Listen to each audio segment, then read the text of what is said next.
بسم الله الرحمن الرحيم. السلام عليكم ورحمة الله وبركاته.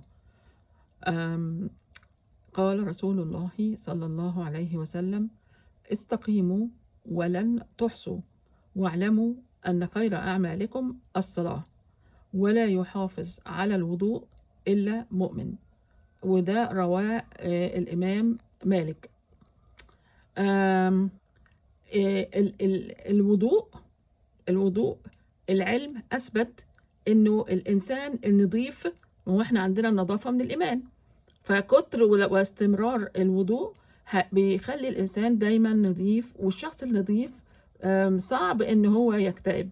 حد يقول لي دي وسعت منك، لا والله ما وسعت، ده العلم هو اللي بيقول كده.